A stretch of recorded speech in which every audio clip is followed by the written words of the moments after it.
Good morning students. जैसा कि yesterday lecture में आपको बताया था कि what is the role of life process in our life and what is the mode of nutrition. तो आपको सारी चीज़ बताई थी कि लाइफ प्रोसेस चैप्टर हमारे लाइफ के लिए और बेसिक 10th के लिए भी बहुत ही नीड है। तो आज हम टॉपिक करते हैं कि आपको बताया था photochemical reaction, biochemical reaction. Science में सबसे बड़ी बात बेटे होती है कि साइंस में जो वर्ड्स दिए होते हैं photochemical and biochemical, this words itself gives a complete definition. Photo means sunlight or chemical means reaction. Those reactions which occur in the presence of sunlight. If there is no sunlight, means it is not example of photochemical.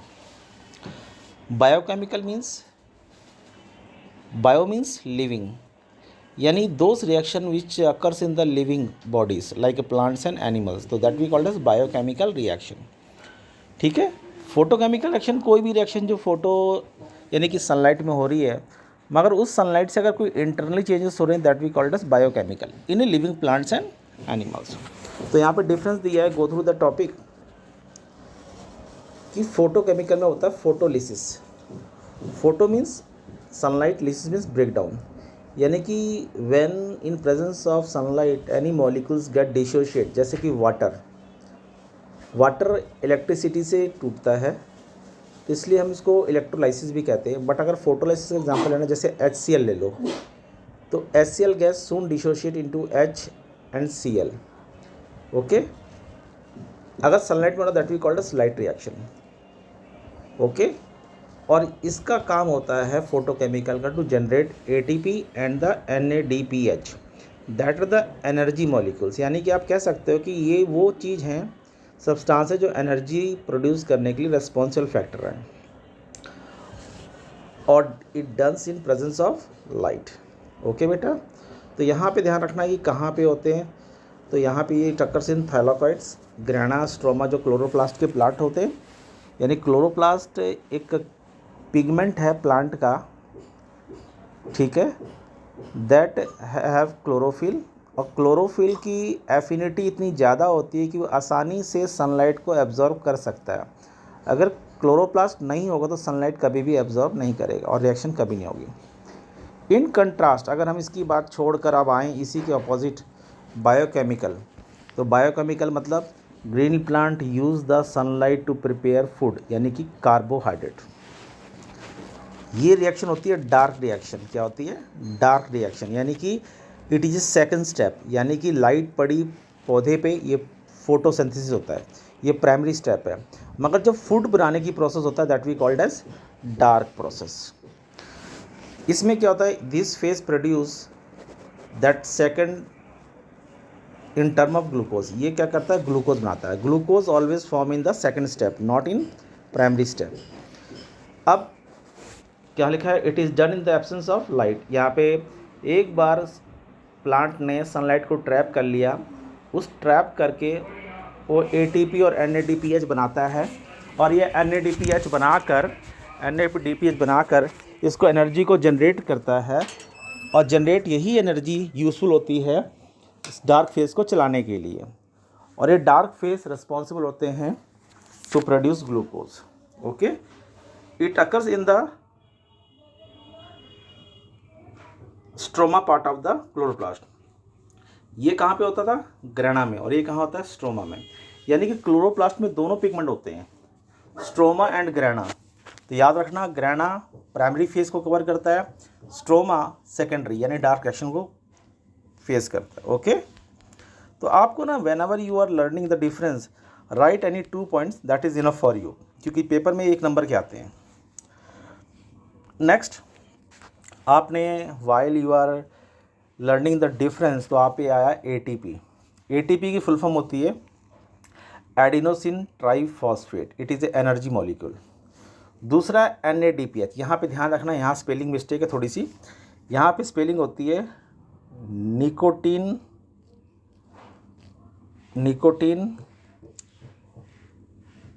Amide, nicotine amide, last में E आएगा, nicotine amide. फिर है adenine, फिर क्या है? Adenine, ये base होता है। ओके, और फिर है डाई न्यूक्लियोटाइड। फिर क्या है बेटे, डाई न्यूक्लियोटाइड, और पी मीन्स फॉस्फेट। ओके, एक बार फिर से देख लो, nicotinamide adenine dinucleotide phosphate. तो ये ध्यान रखना है आपने कि इसकी फुल फॉर्म क्या है। ये आपके लिए एक्स्ट्रा नॉलेज है कि अगर आप कोई तब से पूछ ले कि NADPH स्टैंड फॉर, तो आप बता सकते हो कि sir it is a energy molecule, और NADPH का काम होता है रिड्यूसिंग के लिए। किसके लिए काम होता है? रिड्यूसिंग के लिए। और ATP का काम क्या होता है? ब्रेक डाउन करने के लिए, कि एनर्जी की हेल्प से CO2 को और वाटर को ब्रेक डाउन करके इसका यूटिलाइज कर सके ग्लूकोज फॉर्मेशन के लिए। तो अब टॉपिक फिर से फोटोलाइसिस, वही बोला, it is the process light falls on the green leaves, the pigment present in the chloroplast like grana which absorb light and after absorbing the water breaks into the proton H। यानी कि ये दिखा रखा है कि जब ये sunlight करता है, रिएक्शन कहाँ हो रही है? ग्राना में। कहाँ हो रही है? ग्राना में। इसका काम है वाटर लिया, ये तोड़ के बना दिया, जब ये टूट गया तो ये आगे एनर्जी और रिएक्शन करेगा। ये जो प्रोटोन है, ये प्रोटोन है, this proton release by photosynthesis of H2O used in the production of ATP। अब ये ATP बनाने में रिस्पॉन्सिबल, अगर ये H बनाता है ATP। ओके, फॉलो करते हैं नेक्स्ट। तो ATP की रिएक्शन दे रखी है यहाँ पे। ATP का मतलब क्या होता है कि दोनों मिलके ही कोई power use to dark reaction, यानी कि फोटोसिंथेसिस से आपको ATP और NADPH मिल गया है। तो अब ग्रीन प्लांट अपना दूसरा काम आसानी से कर सकते हैं with the help of stroma. Okay, तो यहाँ पे सेकंड फेज चालू है। ये होता है फर्स्ट फेज और ये होता है सेकंड फेज, और सेकंड फेज का नाम क्या बोलते हैं? Dark phase. क्या बोलते हैं? Dark phase. ओके, तो यहाँ पे आपने देखना है कि डार्क फेज में हो क्या रहा है, वही थी। इस स्टेप में दो बातें याद रखनी है। पहली बात कि with the help of ATP water molecule and CO2 soon gate dissociate, पहला। दूसरा, NADPH helps to reduce carbohydrate into the glucose molecule and that is the responsible for providing energy. Okay, तो यहाँ पे यानी कि आप कह सकते हो कि ATP एंड द NADPH, यानी ये दो चीज़ हैं, they are the power of to carry out the process to produce glucose with the help of CO2 and water. Okay, तो जब सपोज बेटे साइंस में सबसे बड़ी बात क्या होती है? आपकी इंग्लिश स्पोकन। अगर आपकी इंग्लिश स्पीकिंग अच्छी है और आप राइटिंग स्किल बढ़िया है, तो एक बार उसको अंडरस्टैंड करने का उसको आप अपने वे में भी लिख सकते हो। एक्सेप्ट डेफिनेशन के लिए आपको प्रॉपरली बुकिश लैंग्वेज चाहिए, क्योंकि CBSE के अकॉर्डिंग नॉर्म्स के हिसाब से भी डेफिनेशन में कोई गलती नहीं होनी चाहिए, मगर explanation you can do in any way. वही एग्जांपल जो बताया आपको, देखो CO2 टूटकर ये बनकर ग्लूकोज बन गया। यहाँ पे रिएक्शन मैंने एक स्टेप में दे दी। किस में दे दी? एक स्टेप में, जिससे आप कंफ्यूज ना हो, आपको अलग स्टेप में नहीं। तो सिंगल स्टेप में आप रिएक्शन को लिख सकते हैं। That is a exact and accurate answer. Okay, तो यहाँ पे आपने ध्यान देना है, ठीक है, कि कैसे करना है। ठीक, और ध्यान रखना बेटे, यहाँ पे एक महत्वपूर्ण काम होता है एंजाइम्स का। लिविंग प्लांट्स और बॉडी में सबसे बड़ा रोल होता है एंजाइम्स का। Enzymes can catalyst the reaction, या enzymes can accelerate the biochemical reaction at a fast rate. यानी कि अगर आपके शरीर, देखो बेटे आप लोग डेली खाना खाते हो, ब्रेकफास्ट, लंच, डिनर, और next day again it require because of enzyme. Our body have many enzymes which helps to digest food it a quick rate. Quick मतलब फास्ट रेट, ठीक है। तो ये एंजाइम्स होता है। एंजाइम्स याद रखना, enzymes are the bio catalyst, क्योंकि एंजाइम्स हमेशा लिविंग प्लांट्स और एनिमल से पाए जाते हैं, डेड में नहीं पाए जाते। Next, role of stomata. आपको पता नहीं होगा एस्टोमेटा क्या होता है, तो मैं आपको बताता हूँ।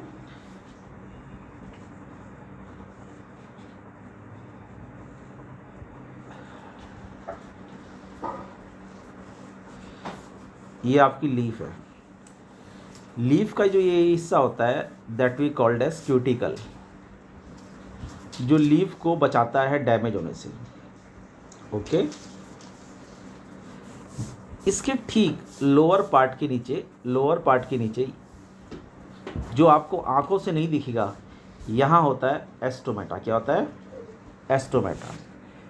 लाइकवाइज ह्यूमंस मेल और female breath taking oxygen in and exhaling CO2। इसी प्रकार से पौधे भी ऑक्सीजन को एक्सचेंज करते हैं, यानी कि फ़र्क सिर्फ इतना है, प्लांट्स CO2 को लेता है और ऑक्सीजन को छोड़ता है। हम इंसान क्या करते हैं? ऑक्सीजन को लेते हैं और CO2 को छोड़ते हैं, यानी कि our breathing process and the plant process are both opposite to each other. तो आपको पता लग गया एस्टोमेटा कहाँ होता है? विच कैनॉट बी सीन, यानी कि लोअर पार्ट ऑफ क्यूटिकल, यानी कि जो पत्तियों के एज होते हैं किनारे, उसके लोअर पार्ट में होता है एस्टोमेटा। ओके, जिस तरह आप नाक की सहायता से सांस लेते हो, वैसे प्लांट में एस्टोमेटा की सहायता से सांस लेते हैं। तो यहाँ लिखा है stomata. Stomatas are the tiny pores present on the surface of leaves. Massive amount of gases exchange takes place in leaves through this pores for the purpose of photosynthesis. क्योंकि फोटोसिंथेसिस करोगे तो क्या होगा? CO2 लेगा, और जब काम चलेगा तो ऑक्सीजन को बाहर छोड़ेगा। ओके, इसे फिर दूसरा होता है ट्रांसपिरेशन। अगर आपने ये क्वेश्चन सीखा कि एस्टोमेटा की हेल्प से हम वो करते हैं गैसेस एक्सचेंज, तो ट्रांसपिरेशन में कहीं ना कहीं ये हेल्प करते हैं। ट्रांसपिरेशन मतलब loose of water from the aerial parts of the plants in terms of water vapour is called transpiration. यानी एस्टोमेटा से गैस के साथ साथ वाटर वेपर्स भी ट्रांसपिरेट होते हैं। कब होते हैं? जब गैस एक्सचेंज करना बंद कर दे तो वाटर निकलना स्टार्ट हो जाता है। ओके, तो यहाँ पे आपको डिस्कस करते हैं टॉपिक जो डायग्रामेटिकली यू विल अंडरस्टैंड। ये डायग्राम बना रखा, ध्यान से देखो बेटे, ध्यान से देखो। मैं समझाने के लिए आपको कलर का इस्तेमाल करता हूँ, ठीक है बेटे। ये आपका गार्ड सेल है, ये आपका क्या है? गार्ड सेल है। ओके बेटा, ये आपका क्या है? गार्ड सेल, ठीक है। अब इसमें क्या है? गार्ड सेल है, और बीच में क्या है? ये पोर, ये छोटा सा पोर मतलब छेद, जहाँ से ऑक्सीजन बाहर जा रही है, CO2 अंदर जा रही है, और जब दोनों काम नहीं होता तो वाटर एक्सचेंज होते हैं, water vapours get moves out. Okay, अब यहाँ पे होता क्या है कि आप एक नोटिस करें, take an activity, hold your breath for 20 second. जब आप 20 सेकेंड के लिए अपनी ब्रीथ को रोकोगे तो आपके चेस्ट कैविटी में प्रेशर बढ़ जाएगा। प्रेशर बढ़ेगा तो अल्टीमेटली आप चाहोगे कि जो आपने एयर को रोक रखा है उसको जल्दी से रिलीज़ करोगे, और नाक क्या खुल जाएगी। तो वैसे ही जब गार्ड सेल में प्रेशर बढ़ जाता है, प्रेशर क्या होता है? बढ़ जाता है, तो ये पोर्स क्या होते हैं? ओपन। क्या हो जाते हैं बेटे? पोर्स क्या होते हैं? ओपन। तो इससे एयर बाहर चली जाती है, ठीक है। और जैसे ही आपका इसका ऑपोजिट प्रेशर कम होता है, ये क्या हो जाते हैं? क्लोज हो जाते हैं। तो यहाँ पे हम कहते हैं कि जब टर्जर प्रेशर गार्ड सेल का इंक्रीज करता है, stomata pore gets open, and when the turgor pressure of guard cell get decrease it get close. Okay, समझ गए बेटा? तो इस चीज़ को भूलना नहीं कि क्या होता है, कैसे गैसेस को एक्सचेंज करते हैं, और that is the main topic for the chapter. आपसे पूछते हैं what is stomata, write its role. What is transpiration, definition लिखो। What is photolysis, write definition. What is biochemical reaction, write it definition. तो that is the part of question, you have to follow it, और आपने इसकी तैयारी करनी है। तो that is the task for today, you have to go through it and take care. आपको हर चीज़ समझनी है कि सर ने कैसे समझाया, और बड़े ही आराम से समझो कि सर ने ऐसे समझाया तो हमें ऐसे करना है, और that will quite easy for you to understand. So stay at home, remain safe, okay, and practice hard to learn a science. Thank you and have a nice day.